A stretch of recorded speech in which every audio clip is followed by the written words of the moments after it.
24 hours to go, and I want to be sedated. The Ramones, ladies and gentlemen. And next up, we have on our rocking day here. Well, it's not really a rocking day, but we thought on this day, the 23rd.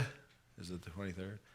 Yes, I think it is the 23rd. 23rd of October 2014, that any song that had the word or concept sedated in it was appropriate to open this show.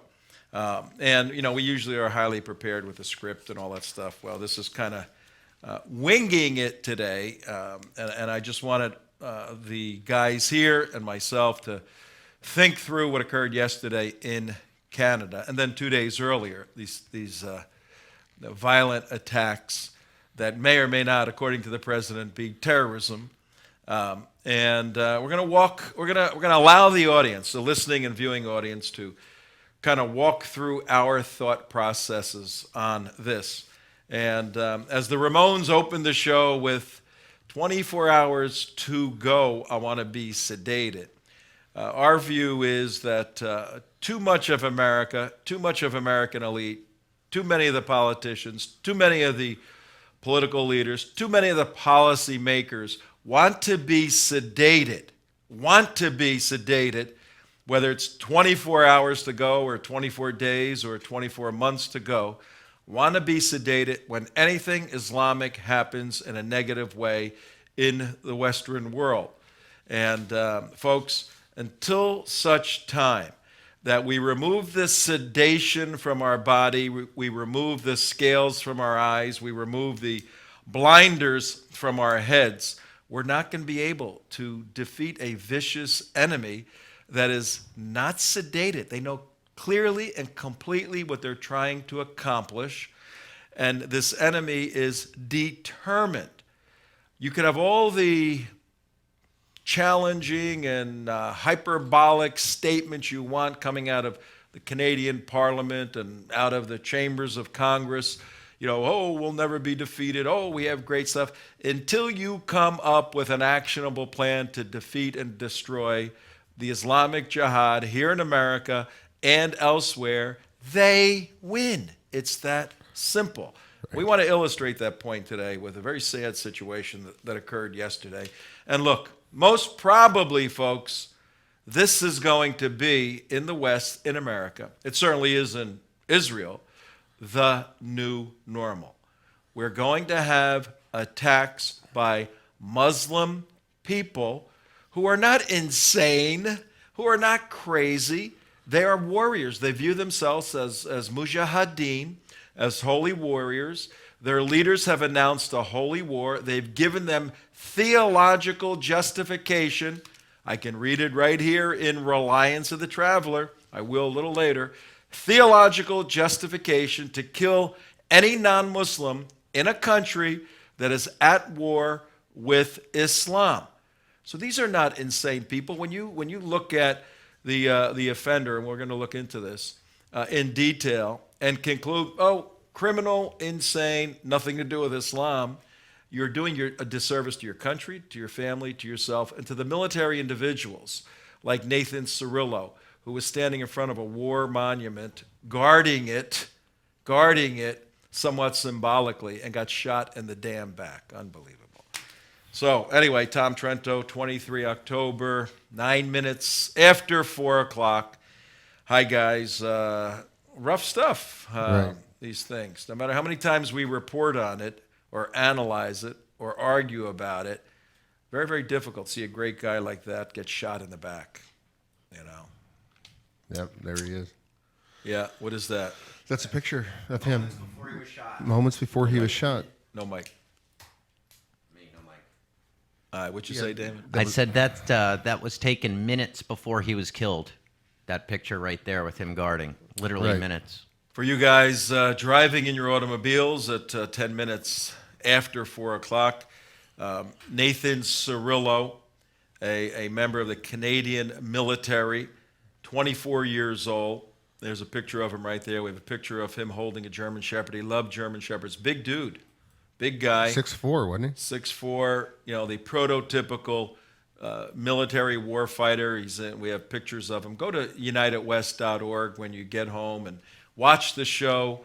We actually produce a television show for you, and we're rolling a lot of B-roll of this. Good-looking guy. Good-looking guy, committed, married, young son, standing there, and some piece of crap Muslim jihadi walks up behind him. And You know what he shoots him. reminds me of? He reminds me of Aaron Vaughn a little bit. I mean, Yeah. He's got that 6'4", kind get of that- demeanor. yeah, right. Yep. The jihadi walks up behind him and shoots him in the back. But that's Islam. Islam is a religion that sneaks up behind you. Oh, wait, Tom, you can't indict the whole religion of Islam. Well, sooner or later, somebody has to make the connection between the religious doctrine and documents of Islam as articulated in this legal book I'm looking at that allows people theologically to kill others, and the fact that if a Muslim doesn't do that, doesn't mean Islam doesn't teach that. Now, this is not that difficult to unravel, but there's a propensity in the West and in American Canada, the free speech, where we don't want to look seriously at the truth of the history, the doctrine, and the teaching of any system and criticize it. Well, if we took that approach with Nazism, gentlemen, where would we be today? If we said, Right. well, Nazism, we can't. You would Right. be speaking German. We'd be speaking German, yeah. And I want to go back to the point here, and we're going to go into this a little bit more detail as far as what is radical and what is not. But look at it in the context when we're talking about all this stuff, like Tom just brought up, Nazism versus German people versus ideology of Nazism versus German people. Did the German people bring in and usher in Nazism? Yes, they did. Were all German people Nazis? No, they weren't. But did the German people help support the industry and the implementation of Nazism? Yes, they did. There is absolutely the same correlation here in what is known as Islam today. That's a good point. And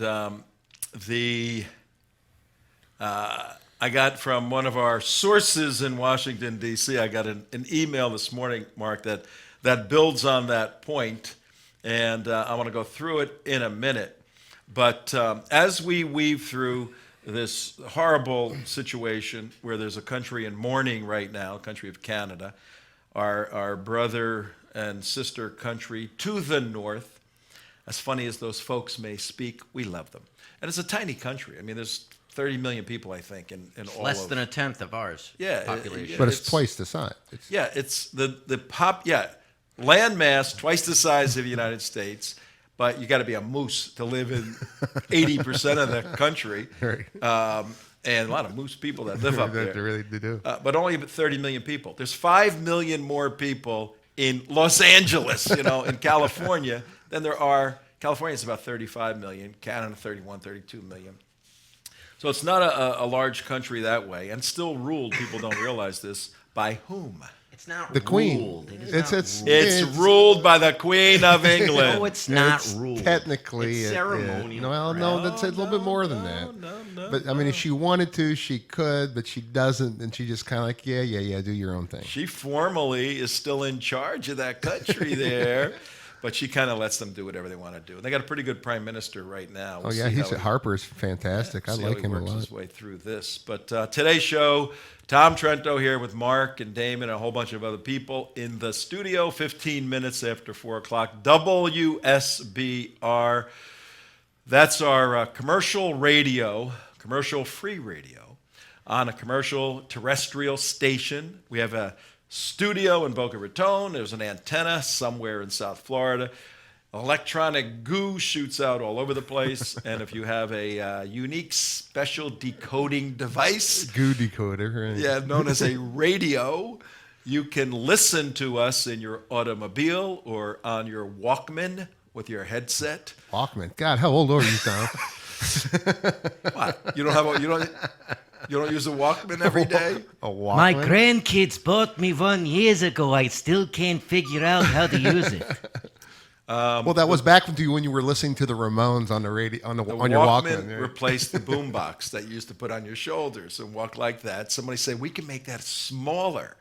And man, you could walk with a smaller one. So they came up with a man, you could walk with a smaller one radio. Right. And so for those of you listening on your Walkman, I know there's some retro people out there. You could hear us on WSBR 740, or if you're really high tech, you Really high tech, yeah. that iHeart stuff. Well, How's that work? that iHeart stuff is really cool. You can just put it in your iPhone or on your iPad or on your laptop, and you can listen to the show wherever and whenever you go. Is at 4 p.m. and it's live. Now, also, but if you're really super duper high tech, if you're really a geeky kind of a person, and you have a Roku box like I do, because I'm a geek, is you can pull it up and watch the show on your big wide screen TV. And also it works on, you found out the other day, it works also on DirecTV. DirecTV. I was sitting somewhere and I said, let me try this. I went to, on DirecTV, went to Extras.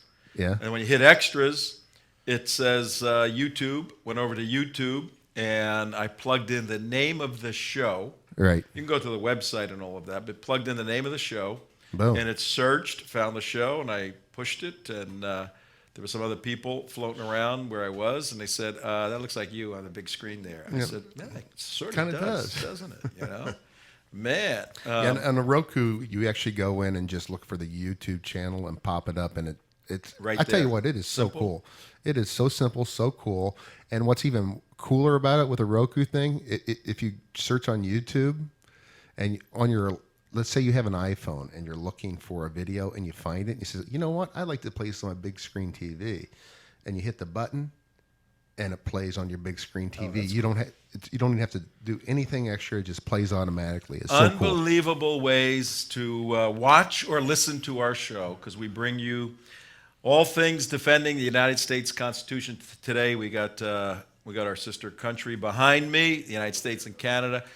All things standing with Israel. Here's our 4 mission elements: defend the Constitution, defend the right of Israel to exist as a state.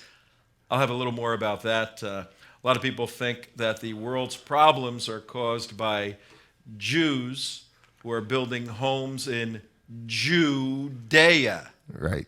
Judea. Jerusalem. But Judea is one of the 12 tribes of Judah, and it was the southern kingdom of Israel, Judea, for 3,000 years ago. It's where the name Jew comes from Judea. So the Islamic world thinks today if a Jew is building his home in the land where he got his name from, Judea, that's the cause of the world's problems. That's the cause of the world's problems. And we'll find out about that on our Israel trip in March, won't we, Tom? On March 21st, we will meet you in TA. What's that for? What's TA? TA. Tel Aviv. Tel Aviv. Aviv. Oh, We'll meet you in Tel Aviv. And we have 10, 12 days if you take the extension to Eilat. Right. It's like 15 days or so. We'll meet you in Tel Aviv. And Frank Gaffney, myself, Ambassador Yoram Ettinger, we had him on the show, and Ronnie Wexler, the owner, ladies and gentlemen, of the tour company, Heritage Study Programs, is going to be on this with us. He doesn't go on all the tours that he has. He's taken over 100,000. Can I highlight that? Yeah. Is my wife was my wife was one of the top tour directors Right. for a very well-known tour company, and whenever an owner of a tour company comes on board, you always get the very best of everything, because they want to impress you. hotels the do, all hotels, that, sure.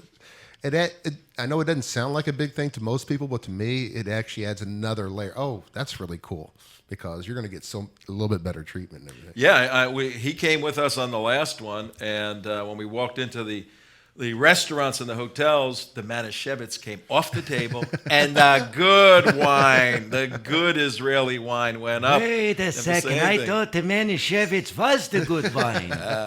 No, Israel's got some vineyards now that are absolutely amazing, and some of them in the area of Judea, Samaria. So in any event, folks, contact us either info at the United West or Tom, my name, at theunitedwest.org. We will send you all the information. It's about $3,000 for 10, 12 days to go on the trip, get your own airfare. You've got friends that have miles, they'll give you miles. Trip of a lifetime, fact-finding mission. We're going to visit 4 areas. We're going to visit a lot of places, but in particular, we're going to study the frontiers up in Lebanon, over in Syria, on the Golan, in Gaza.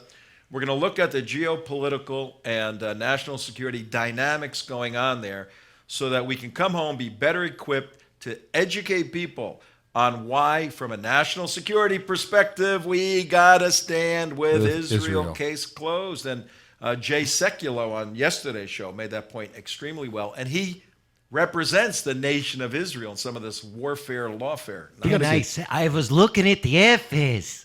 I can't believe how reasonable compared to in the past. It's like it's cheap. like a third off of what it was. Yeah, I mean, airfares are like $1,000, $1,100. You can't beat it. No, it's pretty good. Trip of a lifetime. So be sure to sign up on that. And what that does, it helps you understand, coming with us on this trip and watching the show, what took place in Canada yesterday, Exactly. what's taking place today. The news broke when we were in production on the show yesterday, and we knew something was up. Our friend Ryan Morrow was on Fox, I think. Yeah. Oh, He yeah. went on for one reason, and then he spoke on the Canadian situation. I saw early on the news this morning. I go to the other news channels, not just Fox. I went to CNN, and Chris Cuomo is the man anchor. The guy and the girl anchors. He's the guy anchor on the early morning CNN at 6 o'clock, and he starts out with a report about the Canadian event, and it was very interesting. He says yesterday in Canada, a criminal with a criminal background, with a lot of criminal activity. He overstated this criminal. Who's this? Al Capone? What is this? Right. Criminal, a recent convert to Islam, this is, I'm paraphrasing, but this is essentially what he said, who obviously knows nothing about Islam, killed a Canadian soldier at the National War Monument in Canada.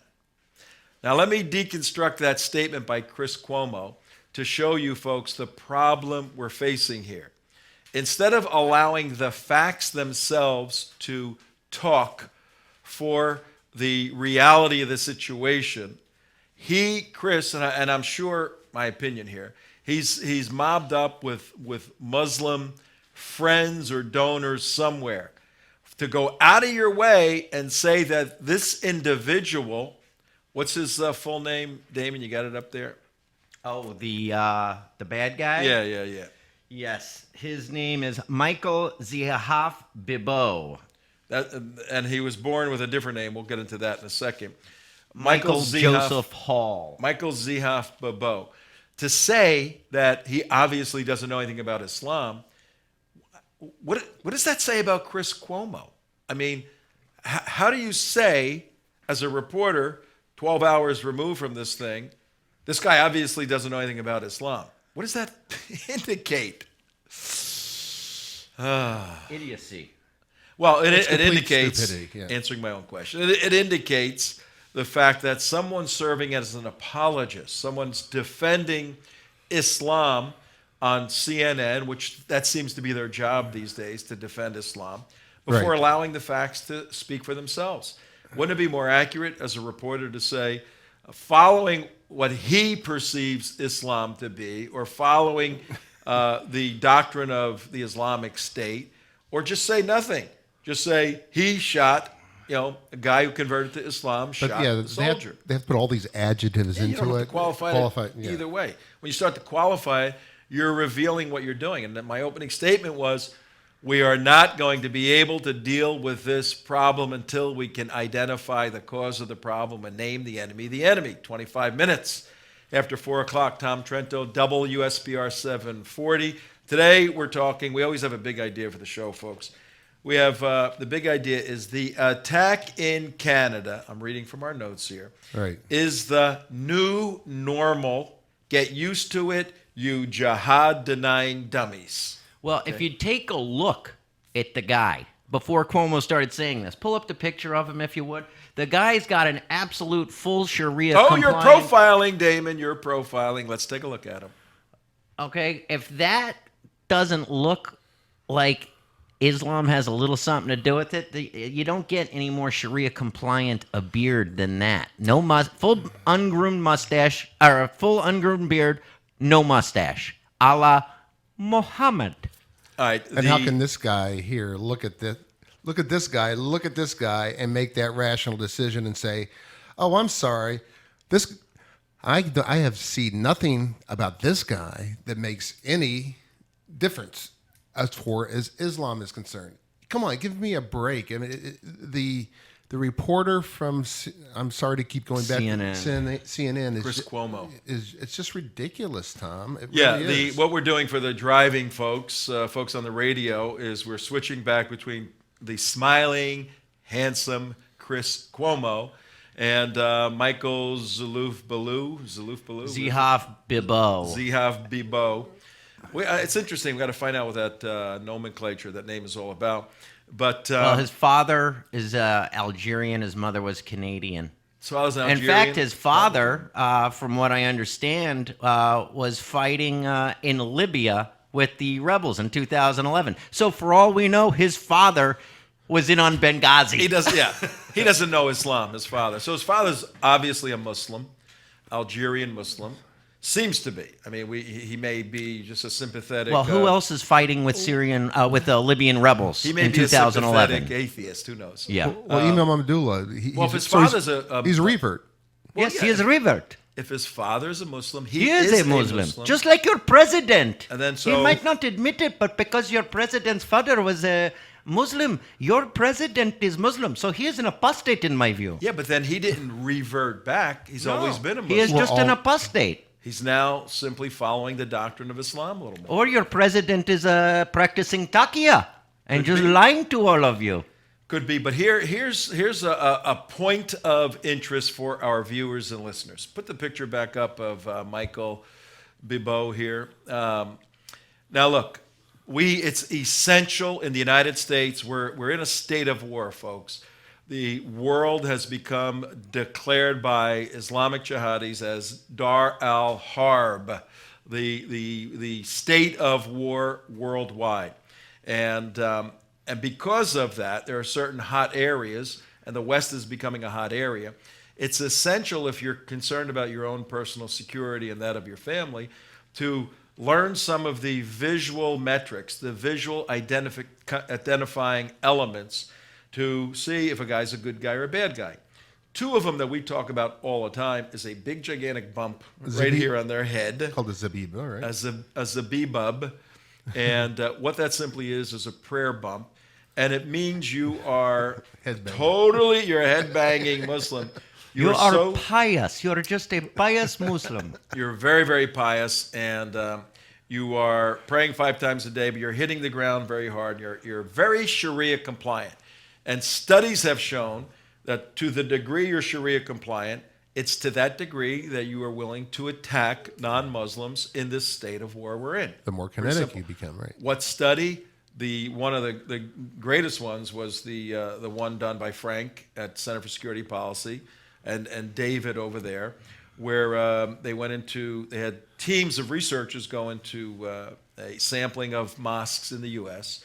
and through analytical study, peer-reviewed, all of that, 80% of the mosques in the United States are Saudi mosques owned by Nate. the North American Islamic Trust. Teaching a Wahhabist, a very Sharia compliant view, and they support the Islamic State in their work. It's pretty If simple. they are paying for it, they get what they want. get They're what they not going to want. put in some America-loving watered down imam. You're going to get the real stuff if we Absolutely. pay And the the real bills. stuff, put that guy back up, Baloo. The real stuff are beards that follow the dictates of Sharia as worn by Muhammad and as necessarily worn right now by whom? Hassan Shibli? By Hassan Shibli, right? By the Islamic State warriors. No. And that's a very full, untrimmed beard with no mustache. The mustache has to be cut off. This is a sign. Now, does that mean everybody that wears that is a jihadi? Yes. It does. Probably, Yes. okay? That is correct. Now you're being Islamophobe, Tom. That is wrong. A jihadi is two things: a state of mind, they view the world a particular way, and then a state of action. Many jihadis have view the world a particular way. If you trim your beard like that, most likely you're in that category. If I look at somebody, I go, he's probably a jihadi. If he's coming on the plane, I go, okay, where do I position myself? Right. And but he has not become kinetic. Has not become active at Do this. you remember the movie Quentin Tarantino, I think, directed? It was called Inglourious Bastards. Yes. Where they actually they carved the swastika in the guy's forehead just so everybody would know who they are.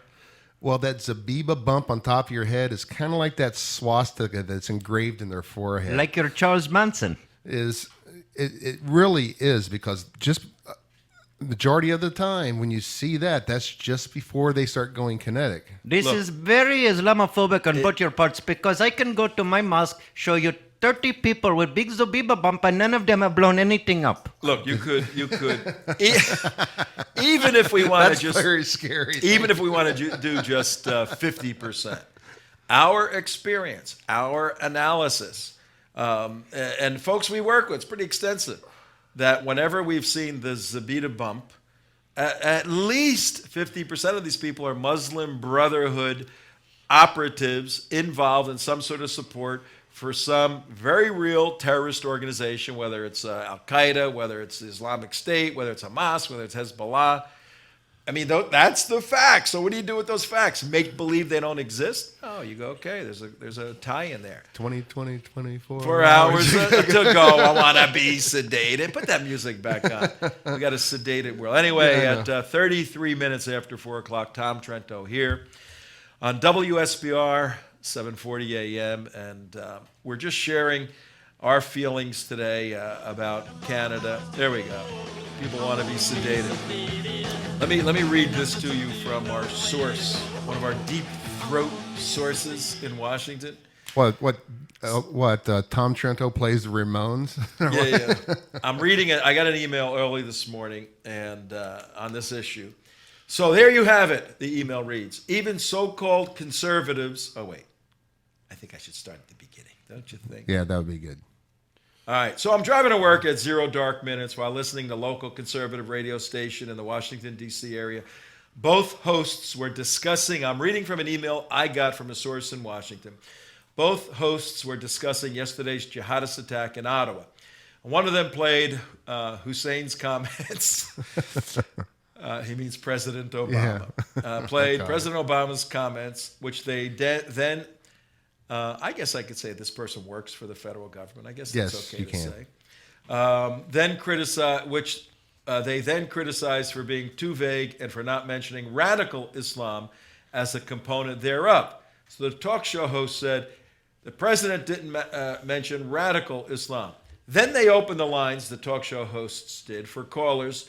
And one of the callers politely said that he was an ex-Muslim and there's really no such thing as a moderate or radical Islam.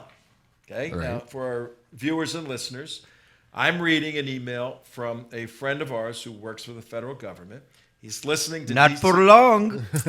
Not for long, that's right. NSA is now positioning over all the people that are friends in the Washington area, see where they're located.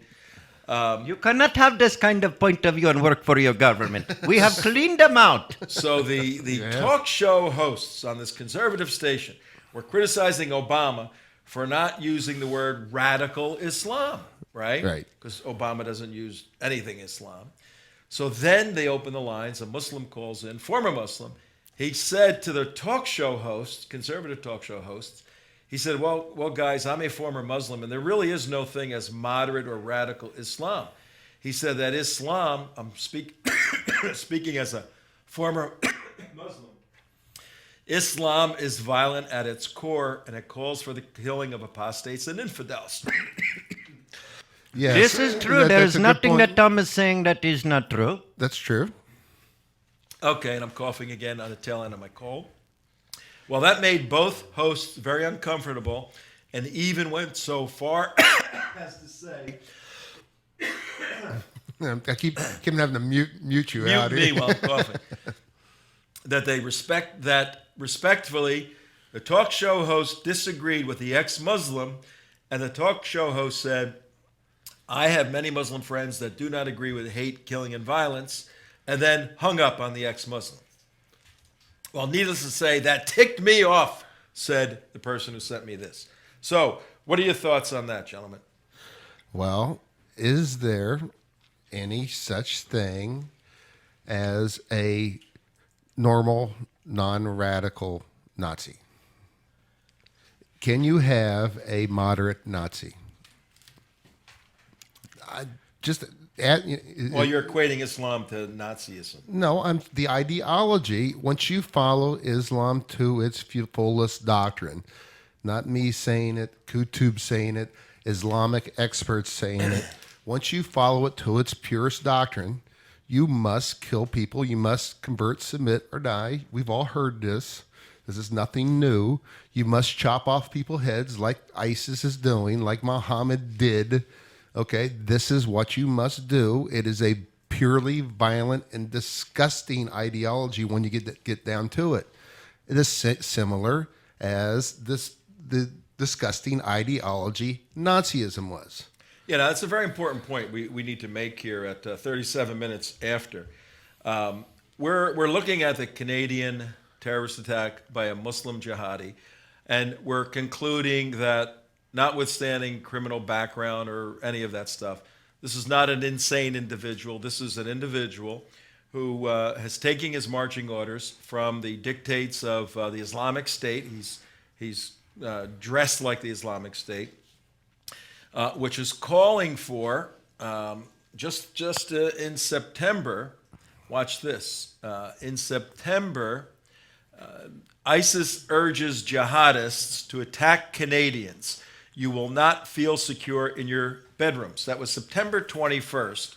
ISIS, which we refer to as the Islamic State, sent out a memo. They have a capability now, a 42-minute speech by Abu Muhammad al-Danani, and he urged ISIS supporters worldwide to kill Canadians simply because Canada is using military assets to fight the Islamic State in Iraq. So he said, because they are now fighting us, it is legitimate, legal for Muslims to kill Canadian soldiers anywhere you find them. Right. That was issued on September 21st, just a month ago, basically. Are you, and that coincides exactly what I was saying earlier, which was, if you look at the ideology, and this is not a stretch, a far-reaching stretch to get here, because as we know, back in the 1930s, the Grand Mufti, who was the father of the Muslim Brotherhood, the same ideology that ISIS is following today is the same ideology that the Grand Mufti of Jerusalem had, and he teamed up with Hitler back in the 1930s and formed SS divisions, Nazi SS divisions. So much, and they were so good and so great at killing Jews.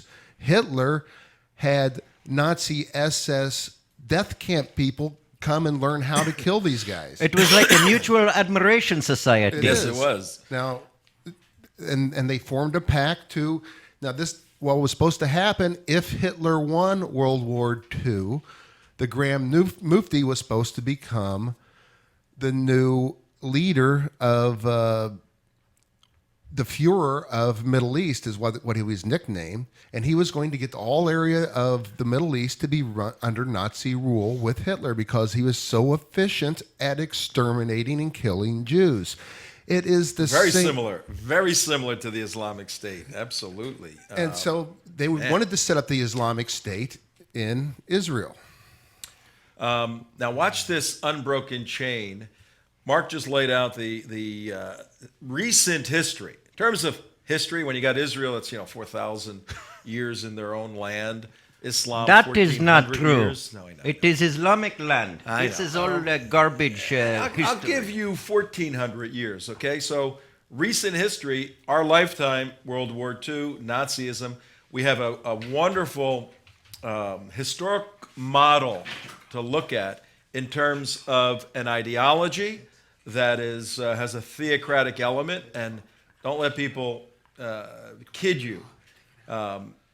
Nazism had a theocratic element, a perverse theocratic element, and essentially Hitler was the god, small g. And it had an administrative structure that had to kill people that were deemed less valuable. Now, the classification that the Nazis had were on productivity, that retarded people and gays and all of these kinds of useless people didn't have productivity, by Nietzsche, Superman. They weren't of the German species or of even someone who's productive. So they were expendable. Into that class of expendable people, the Nazis put the Jews, who were arch enemies of Hitler's manifesto, Hitler's doctrines. So you have a beautiful historic model of a state with a caliphate Reich, Third Reich, 1,000-year reign, caliphate ideology to look at. Now, all Islam does is paints it a little differently. It has a theocratic state, caliphate. It's got a leader, the caliphate now, Caliphate Ibrahim, who was Baghdadi, replacing Hitler. It has a classification of others that are dehumanized. How do you have a 12-year-old cutting somebody's head off unless you've become dehumanized to other human beings? It has all of that, and the Jews are at the center of it. And even Muslims that don't believe that their way are at the center of their killing, as Jay Sekulow told us yesterday. So you got this beautiful model. But is there any theological justification for this model? Watch Yes. this unbroken chain. I'm reading out of the Reliance right now, and it says right here, in the Reliance, in E12:8, for those of you who want to pick it up, we're talking about ablution, where you have to wash before you pray. And this particular teaching is if you don't have any water, how do you do ablution? How do you cleanse yourself? Well, yeah. And there's teaching on that. And you basically have to go get very particular sand. And I mean, it is impossible, my Muslim friends, impossible to follow every single law of the Sharia. If you think you're going to gain your way to heaven, paradise, by following every single law, you're out of your friggin' minds. Can't be done. You've got to use particular sand with no gypsum in it and not too many crystals. I mean, nonsensical stuff. Insane stuff.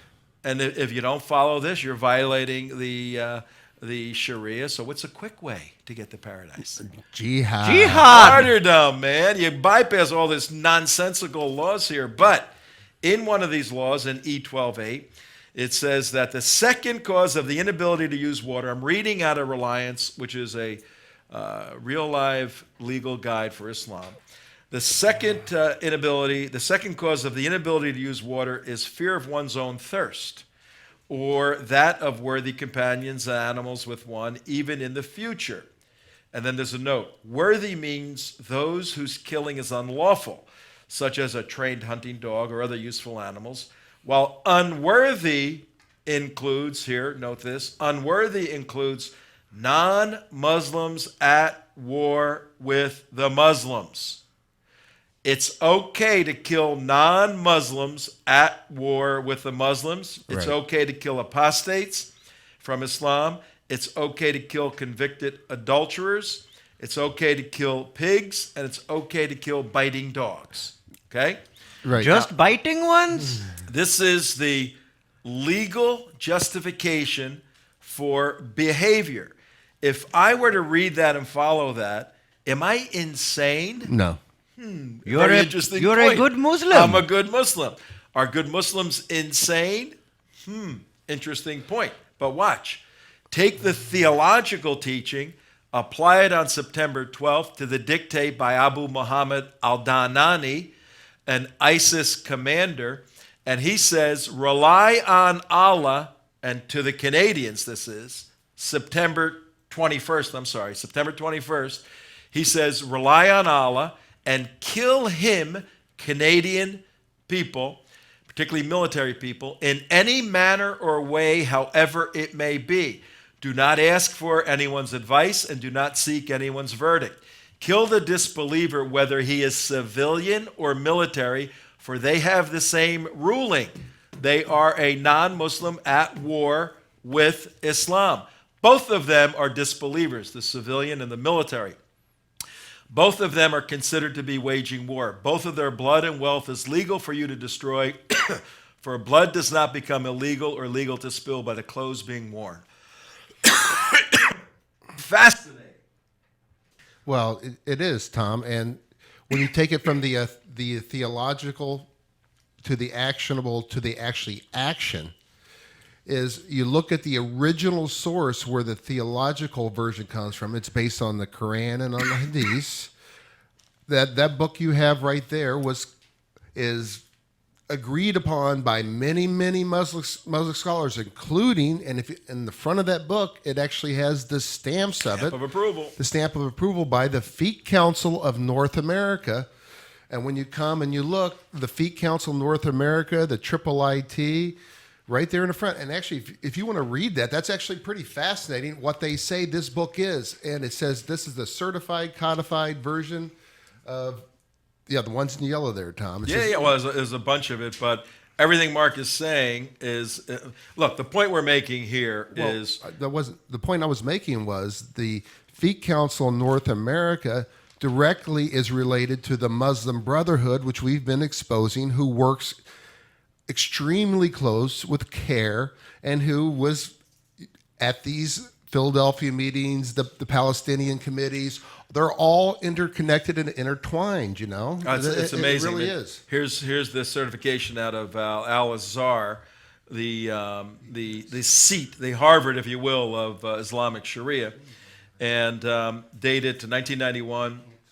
We certify the above-mentioned translation, which is this book right here, corresponds in response to the Arabic original, conforms to the practice and faith of Orthodox Sunni community, and may be used in faith and practice. Right. Now, watch this. Here's the point we're making today. We're using the horrible events in Canada to establish a point that this is going to become the new norm, the new normal in the West, because we have an Islamic State now run by Caliph Ibrahim that is viewed by millions and millions and millions and thousands more every day as being the true source of direction for jihadis. We know there's jihadis all over the West. We know they're in Canada and America. And we know when they issued a declaration on September 21st to kill Canadians, citizens and military, 1 month to the day later, October 21st. What happened on October 21st, gentlemen? Do you have that article? Hit and run that killed Canadian soldier. Yeah. I still have Ari's cold here. Yep. I got it right here. Okay. The hit and run that killed Canadian soldiers called a terrorist attack. This was 2 days ago. A Muslim, Martin Rouleau-Couture, became radicalized last year, ran over 2 soldiers at a strip mall in Quebec, killed one of them. 1 month after the declaration by the Islamic State to start killing Canadian soldiers. Any connection between doctrine and practice? Yes. Seriously. Well, there are 2 things I'd like to bring up that are absolutely incredible, and one goes hand in hand with what we've been doing for the last week. And this is a story from earlier this year. CARE's Canadian branch sues Prime Minister Stephen Harper for accurately linking them to Hamas. Yeah. So that is CARE's Canadian branch sues Prime Minister Stephen Harper for accurately linking them to Hamas. When was this? This was earlier this year, I believe in May. Yeah, I didn't hear about this either. Now, there's another story. CARE has CARE, Council on American Islamic Relations, has a CARE in Canada? Or CARE is it- Canada. It's called CARE Can. Care can. Okay. Now, before we get back to that, there's something else that is absolutely amazing, and this goes back to the song that we opened the show with, and keeping our heads in the sand. And this is from our good friend Robert Spencer at Jihad Watch. This came out late yesterday. In wake of Ottawa shootings, police chiefs send letters to Muslim leaders inviting Muslims to contact them if they fear backlash. Right. So somehow Muslims go around killing people, and in less than 24 hours, they've become the victims. They become the victims, yeah. For all the backlash from 9/11 on, CARE has made a living on false backlash that has never happened. Why? Because we are a civilization that lives by the rule of law. They live by the sword. Well, what it's called blood libel. And so inside their head, inside their own twisted head, if someone were to do something to them, they think they have, well, they don't think, they have it codified, certified, and verified by right. the Quran Yeah. that the blood libel is actually justification. So you have, if you are victimized in some way, you have the immediate right to go without no jurisprudential body, whatever. You have the God-given right Unbelievable. to strike back.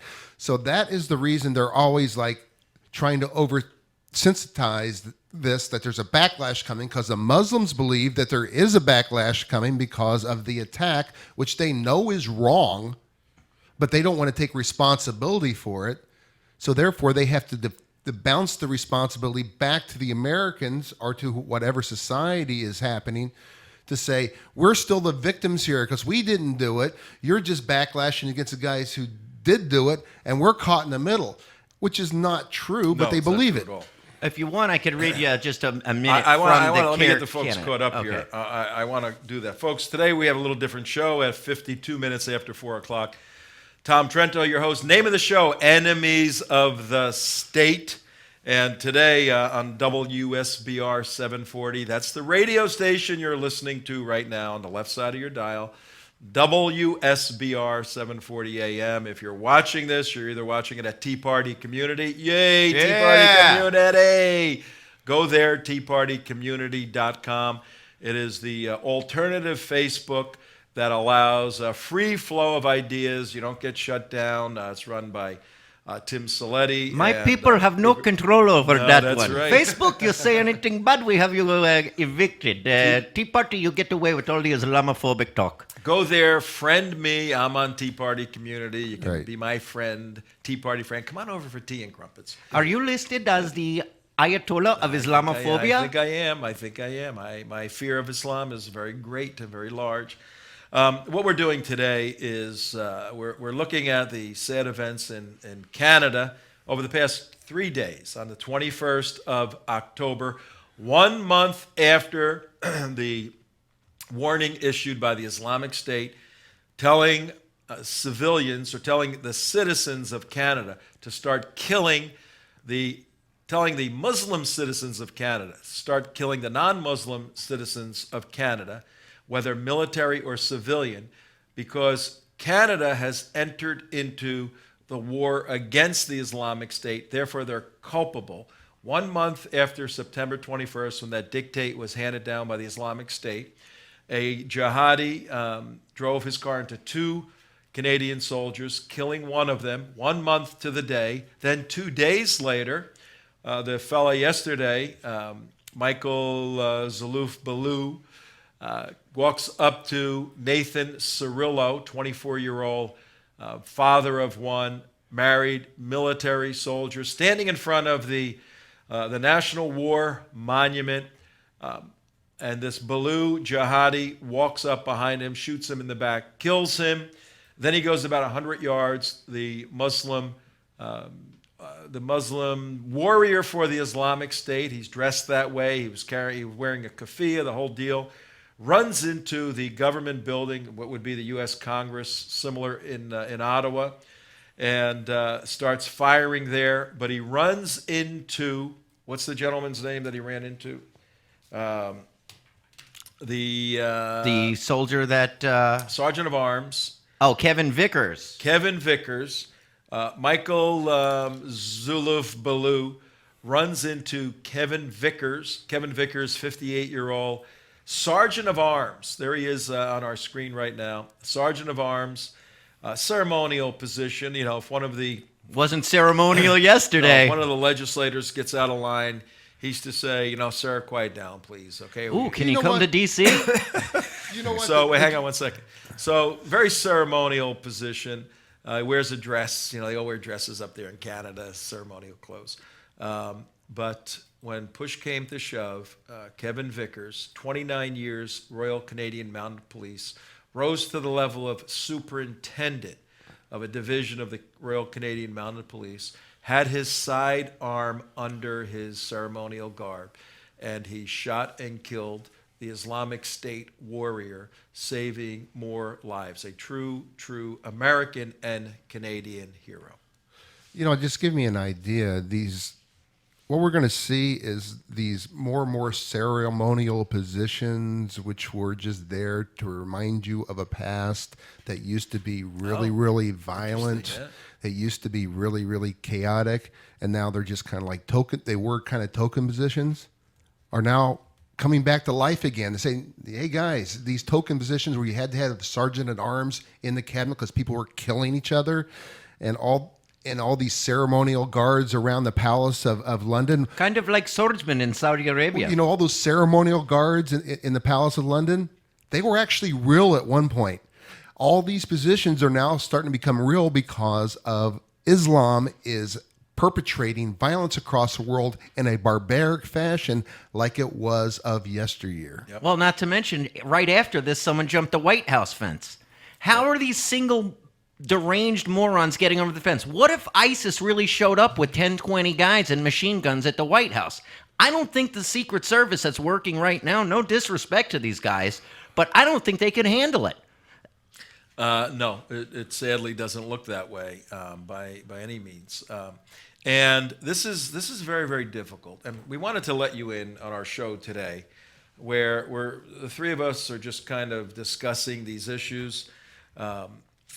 This is the new normal, and it's the new normal because the various jihads that were launched by Islam through the last 14 centuries. They had tremendous victory as they slaughtered their way through the Middle East, through North Africa, and they were eventually defeated after there was concerted efforts by freedom-loving people to suppress Islam. The first jihad, the second jihad, this third jihad right now is unique and categorically different because of the communication capabilities of this enemy and the access to destructive weapons that change a geopolitical game plan immensely. One small nuclear bomb placed in anywhere in the West is going to cause massive global issues, and this is what they want. They want a catastrophic, they being the Islamic State, they want a catastrophic environment where they are fighting the Crusader West. And in that apocalyptic context will come their Messiah, which will destroy the Christians, destroy the Jews. This is what these guys believe, and we have to understand this. And as a result, they will be victorious and take over Jerusalem. Takbir! And this is the new normal. It really is. It really is. It's frightening stuff. In any event, our prayers and thoughts out for the family of Nathan Cirillo. His wife's a widower.